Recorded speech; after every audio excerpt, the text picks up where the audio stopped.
बिस्मिल्लाहिर्रहमानिर्रहीम। अस्सलाम वालेकुम नाज़रीन, मैं हूं आपका होस्ट अहमद फवाद। अहम खबरों के साथ आज की व्लॉग में आपकी खिदमत में हाजिर हुआ हूं। सबसे पहली बड़ी ब्रेकिंग न्यूज़ तो यह है कि अचानक से इमरान खान साहब के हक में वेव्स चलना शुरू हो गई हैं।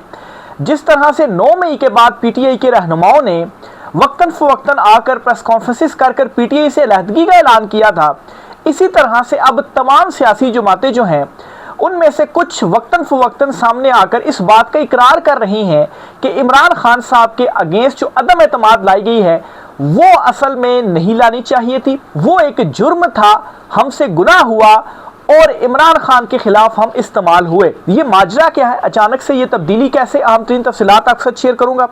दूसरी इंपॉर्टेंट खबर यह है कि आलमी हालात ठीक नहीं है, सऊदीया यमन का फड्डा भी पड़ गया है। ईरान और अमेरिका जंग से रिलेटेड भी कुछ इंपॉर्टेंट डेवलपमेंट्स हुई हैं, आपके साथ शेयर करूंगा। ये अमेरिकी मीडिया रिपोर्ट कर रहा है कि इस जंग में ये जो सेकंड फेज़ तकरीबन 2 हफ्ते से शुरू हुआ है, तकरीबन 100 से ज़ायद उनके जो फौजी हैं ना वो ज़ख्मी हो गए हैं।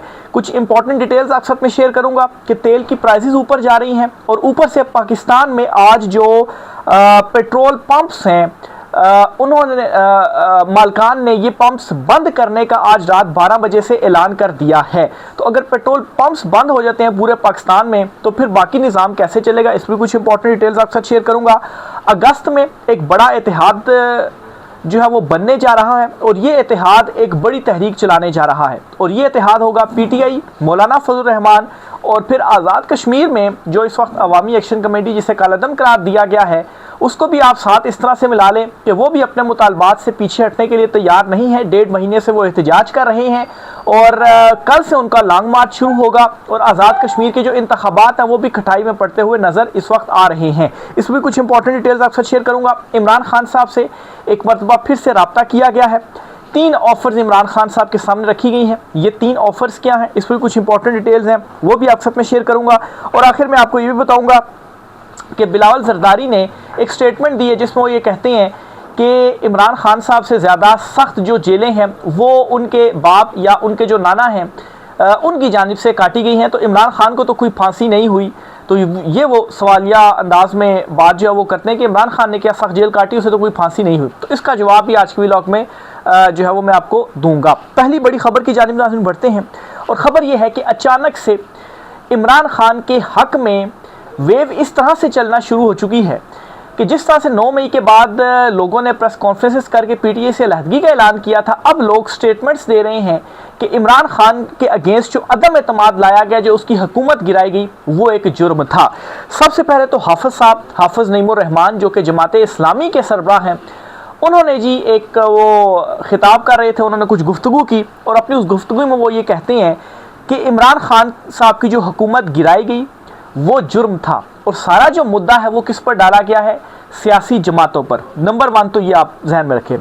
नंबर 2 मौलाना फजल रहमान जो कि इन दोनों काफ़ी सख्त स्टेटमेंट्स दे रहे हैं एस्टेब्लिशमेंट के हवाले से और नून लीग भी अंदर अंदर से खुश ही है उनकी स्टेटमेंट्स पर, क्योंकि पहली प्रेस कॉन्फ्रेंस के बाद पहली तकरीर के बाद दूसरी तकरीर पर उन्होंने रद्द-ए-अमल दिया, बल्कि वो तो ये कहते हैं जी कि हम इस हक में ही नहीं है कि जो FIR है वो मौलाना साहब पर होनी चाहिए जो उन्होंने तकरीरें की हैं। लेकिन दूसरी तरफ नौरीन नियाजी जो है उनको बेशक आप नोटिस जारी करें और उनको तलब जो है वो आप करें। बहरहाल मौलाना फजल रहमान की जो जमात है उनके अहम रहनुमा, उनके जो तर्जुमान हैं वो ये कहते हैं कि मौलाना फजल रहमान जो हैं वो इस्तेमाल हुए इमरान खान साहब के अगेंस्ट अदम एतमाद लाने में, उनकी हुकूमत गिराने में। और इस्तेमाल किसने किया जी, जो इत्तेहादी है ना उनकी वजह से असल में मौलाना फजल रहमान इस्तेमाल हुए। यानी कि मौलाना साहब ने देखा जी उनके जो सारे इत्तेहादी हैं वो अदम एतमाद कर रहे हैं तो हम भी जो है वो कर लेते हैं, बस वो भी कर रहे हैं तो हमारे इत्तेहादी हम भी जो है वो कर लेते हैं। लेकिन असल मुद्दा ये नहीं है।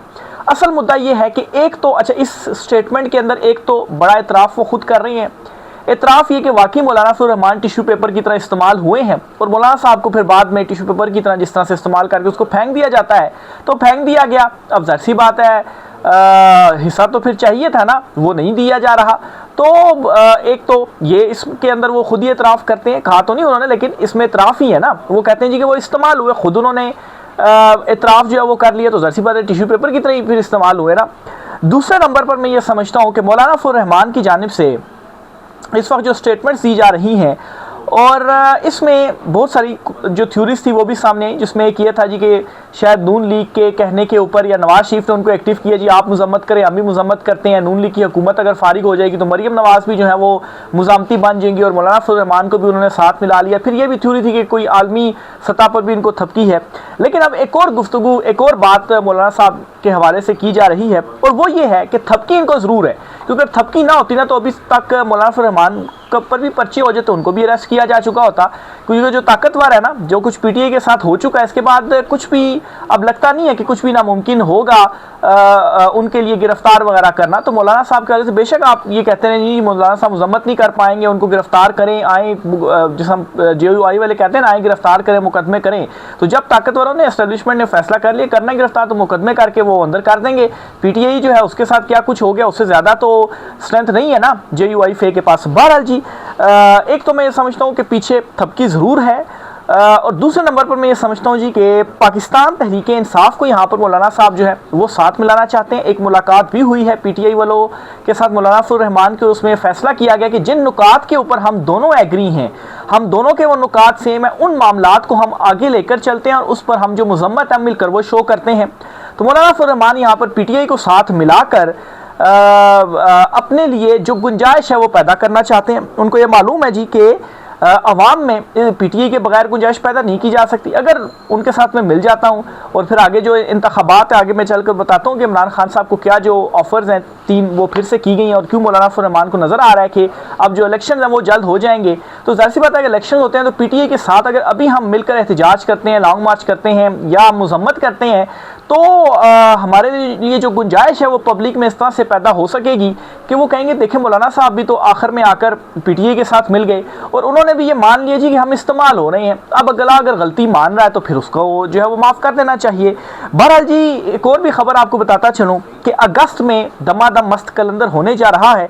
तफसीलात ये हैं कि पाकिस्तान तहरीक इंसाफ भी एक बड़े एहतजाज के लिए तैयार है या वो लॉन्ग मार्च भी हो सकता है और दूसरी तरफ मौलाना फजल रहमान जो हैं वो भी अगस्त में पूरे मुल्क में जो सरगर्मियां हैं वो करेंगे। पाकिस्तान तहरीक इंसाफ भी हो सकता है एहतजाज करे या दीगर सरगर्मियां, यानी कि ओवरऑल स्ट्रीट मूवमेंट टाइप जिस छोटे छोटे जो कन्वेंशन वगैरह हैं वो करें और लोगों को मुतहरिक करे, एक मूवमेंट, एक जो माहौल है ना वो बनाए। तो अगस्त में एक ये भी होने जा रहा है और फिर आज़ाद कश्मीर वाला जो मामला है, जो अवामी एक्शन कमेटी जिसे कालदम करार दिया गया, उनका जो एहतजाज है ना वो अभी तक चल रहा है। 1.5 महीना हो गया वो बैठे हुए हैं, अपने मुतालबात मनवाए बगैर वो पीछे नहीं हो रहे। और दूसरे नंबर पर जो इंतखाबात कश्मीर में होने जा रहे हैं, ये इंतखाबात भी अब खटाई में पड़ते हुए दिखाई दे रहे हैं, क्योंकि अगर पीटीआई हिस्सा नहीं ले रही, दूसरी 2 जमातों को अवाम जो है वो वोट नहीं देना चाहती, तो फिर वोट तो किसी को नहीं मिलेगा, टर्नआउट तो होगा नहीं, ऊपर से एहतजाज चल रहा है। तो वोट वैलिड के जो इलेक्शन है वो वैलिड कैसे होगा? अगर आप करवाई देते हैं, लोग वोट ही नहीं डालने आते, टर्नआउट ही नहीं होगा, तो टर्नआउट नहीं होगा तो इलेक्शन कैसे जो है वो वैलिड हो जाएंगे? तो अगर ये सिलसिला इसी तरह से आगे चलता रहता है, अगस्त तक चलता है, तो फिर आप यूँ समझें कि एक तरफ पीटीआई या मौलाना फजल रहमान, फिर तीसरा ये जो आज़ाद कश्मीर वाला मामला है ये भी ज़्यादा शिद्दत से उठ जाएगा।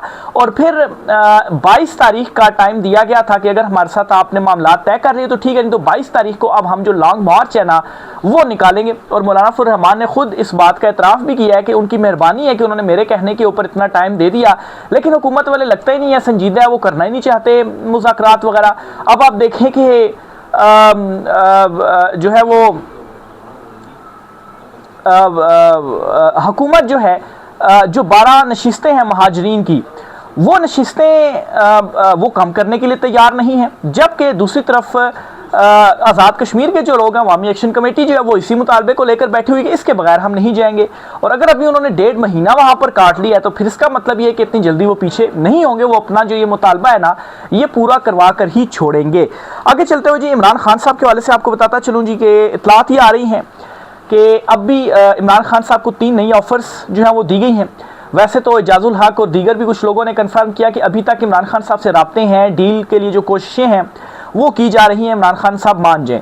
अब जी ये इतला सामने आई है कि 3 ऑफर्स खान साहब को दी गई हैं। पहली ऑफर ये इमरान खान साहब से कहा गया कि जी अगर आप खामोश होते हैं, आप खामोश रहते हैं बाहर आकर, तो इस चुनतखब सेटअप को फारिग ही करना है और नई जो हुकूमत है या कौमी हुकूमत वो आनी है। और फिर उसके बाद इमरान खान साहब से कहा जा रहा है कि आप मजम्मत ना करें और 2027 के आखिर तक अगर आप ऐसे ही चलते रहते हैं 2027 के आखिर में जो नए इंतखाबात हैं वो करवा दिए जाएंगे और तमाम जमातों के साथ मिलकर एक चीफ इलेक्शन कमिश्नर जो है वो भी तैनात कर दिया जाएगा। बहरहाल इमरान खान साहब का साफ इसके ऊपर इनकार है, साफ जवाब है इमरान खान साहब का। और मैंने लास्ट व्लॉग में भी आपके साथ शेयर किया था, इमरान खान साहब ने जो है वो ये कह दिया है कि मेरी बेगुनाही साबित करना या मैं बेगुनाह हूँ, ये मामला मैंने अल्लाह पर छोड़ दिया है और फिर उसके बाद मैंने अवाम के ऊपर छोड़ दिया। खैर सबको मालूम है कि इमरान खान साहब बेगुनाह ही हैं। क्यों इमरान खान साहब को जेल में डाला गया, इवन कि पीटीआई की लीडरशिप को क्यों जेलों में डाला गया, ये सबके सामने है। अच्छा, एक और बात आपको बताता चलूँ कि बिलावल जरदारी जो हैं उन्होंने एक इंटरव्यू दिया है और इस इंटरव्यू के अंदर वो ये बात करते हैं, उनसे जब इमरान खान साहब से रिलेटेड गालबन सवाल पूछा गया तो वो ये बात करते हैं कि क्या इमरान खान साहब, ये सवाल पूछा गया कि असल में मतलब है कि जो जेल है वो इमरान खान साहब असल में सख्त काट रहे हैं। तो बिलावल जरदारी बजाय इसके कि इमरान खान साहब के साथ जो ज़्यादती हो रही है उसके ऊपर कहें कि हाँ वाकई उनके साथ ज़्यादती हो रही है, वो ये कहते हैं कि इमरान खान साहब की जो जेल है उनके जो वालिद हैं या उनके जो नाना है उससे ज़्यादा सख्त जेल इमरान खान साहब की नहीं है। तो ये आगे से उनका जवाब था, यानी कि अगर माजी में कोई जुल्म ज़्यादती हुई तो इमरान खान साहब के साथ उसका मौजूदा का क्या ताल्लुक है, उसके आपको गलत के साथ आपको खड़ा नहीं होना चाहिए, आपको दुरुस्त बात जो है वो करनी चाहिए। बल्कि उल्टा वो ये कहते हैं कि क्या इमरान खान साहब को फांसी हो गई है, मुझे बताएं। यानी कि वो ये कंपेयर कर रहे हैं जी कि उनके नाना जो जुल्फ़िकार अली भुट्टो साहब थे उनको तो फांसी हुई लेकिन इमरान खान साहब को तो नहीं हुई, तो फिर कैसे उनकी जेल का जो कंपैरिजन है वो हो सकता है। तो मैं समझता हूँ वाकई जेल का कंपैरिजन नहीं हो सकता। आसिफ अली जरदारी ने जो जेल काटी है, जो वहाँ पर उनके लिए सहूलतें थी, क्या इमरान खान साहब के पास यहाँ पर सहूलतें मौजूद हैं? इमरान खान साहब को तो अपनी फैमिली तक से नहीं मिलने दिया जाता, तो ज़्यादा सख्त जेल फिर किसकी हुई? फिर इसके अलावा इमरान खान साहब को तकरीबन 7-8 महीने हो गए कैद तन्हाई में। आप ये बताएं कि आसिफ अली जरदारी साहब जो हैं उन्होंने कितना टाइम जो जेल है वो कैद तन्हाई में काटी, इमरान खान साहब से आप कंपेयर कर लें। फिर इसके अलावा आप ये देखें, उन्होंने बात की कि कोड़े मारे गए, तो उनमें से जिन लोगों को कोड़े मारे गए उनमें से ज़्यादातर तो सहाफ़ी थे। और जो कुछ पाकिस्तान तहरीक इंसाफ के साथ हुआ, कितने 9 मई और फिर उसके बाद 26 नवंबर कितनी ज़्यादा शहादतों की जो इतलात हैं वो सामने आई कि इतने पाकिस्तान तहरीक इंसाफ के जो लोग हैं वो जो है वो फोत हो गए हैं। तो क्या इससे ये जो कुर्बानी और वो जो कोड़े मारने वाला सिलसिला था, क्या उस टाइम ज़्यादा सख्ती थी या आज ज़्यादा सख्ती है? पूरी पाकिस्तान तहरीक इंसाफ की क़यादत को उठाकर जेलों में डाल दिया, उनको सज़ाएं हुई हैं। तो कितनी पीपल्स पार्टी के लोग जो थे उस टाइम उनको उठाकर जेलों में डाल दिया गया और उनको जो सज़ाएं हैं वो इस तरह से दे दी गई। डॉक्टर यास्मीन राशिद साहिबा की सिचुएशन आपके सामने है। सेनेटर इजाजुल हक जो हैं वो इस वक्त उनकी हालत काफ़ी नासाज है, उनका 2-3 इशूज़ हैं, उनको बीमारियां, उनका ट्रीटमेंट जो है वो नहीं किया गया। और फिर उसके बाद इमरान खान साहब की जो आँख का मसला है, तो ये क्या ये तमाम सख्तियाँ जो है वो बर्दाश्त की गई? तो इसका जवाब है नहीं में। बहरहाल इमरान खान साहब जिस नज़रिए और असूल के ऊपर खड़े हुए हैं, एक बात याद रखिएगा, ऑफर्स दें, डील्स दें, मनाने की कोशिश करें, नज़रिए और असूल के ऊपर इमरान खान साहब कभी भी कंप्रोमाइज़ नहीं करेंगे। आगे चलते हुए जी आपको एक और ख़बर देता चलूँ कि आज रात से जी जो पेट्रोल पंप्स हैं इन्हें बंद करने का ऐलान कर दिया गया है। अच्छा, पेट्रोल पंप मालकान जो है इनकी ऑब्वियसली एक अपनी एसोसिएशन बनी हुई है, तो वही जैसी बात है फैसले वगैरह करती है। तो हुकूमत के साथ उनके कोई मामला तय नहीं हुए। वो ये कहते हैं कि हमें 1 लीटर के ऊपर पता नहीं शायद 8 रुपये बचता है, तो ये इनफ नहीं है। अगर खैर वाकई उनको अगर 1 लीटर के पीछे 8 रुपये बचता है तो रोज़ाना मतलब है कि कितने हज़ारों लीटर जो है वो सेल होता है, तो अच्छी खासी उनको जो बचत है वो होती हो कि बहरहाल वो ये समझते हैं कि नहीं, उसके बावजूद उनको नफ़ा नहीं हो रहा और ये जो रोज़ाना की बुनियाद पर कीमतों का तयन है ना, इससे उनको नुकसान होता है। तो इसलिए जी हुकूमत के साथ उनके मामला तय नहीं हो रहे, तो पेट्रोल पंप्स जो हैं वो आज रात 12 बजे से बंद करने का वो ऐलान कर रहे हैं। बहरहाल दूसरी तरफ अगर आलमी हालात देखें तो पेट्रोल पंप्स जो हैं वो बंद करने की ज़रूरत नहीं पड़ेगी। वैसे ही आपको जो तेल है ना उसकी सप्लाई शायद मुतासिर हो जाए या वो ही रुक जाए, क्योंकि बाबुल मंदब भी बंद कर दिया गया है और दूसरे नंबर पर अपना हमूस तो वैसे ही बंद किया हुआ है। आलमी हालात बिल्कुल भी ठीक नहीं है, तबाही है पूरे खित्ते में।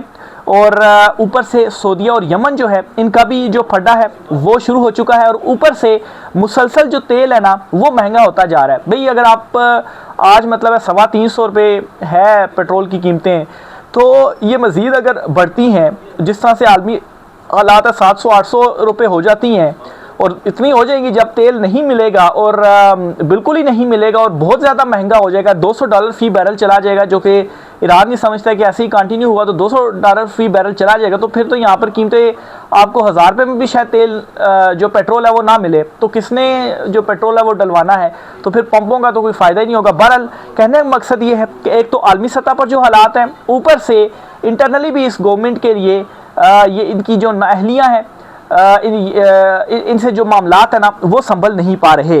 आगे चलते हुए जी एक दो चीज़ें और भी हैं, वो भी आपके साथ में देखता चलूँ।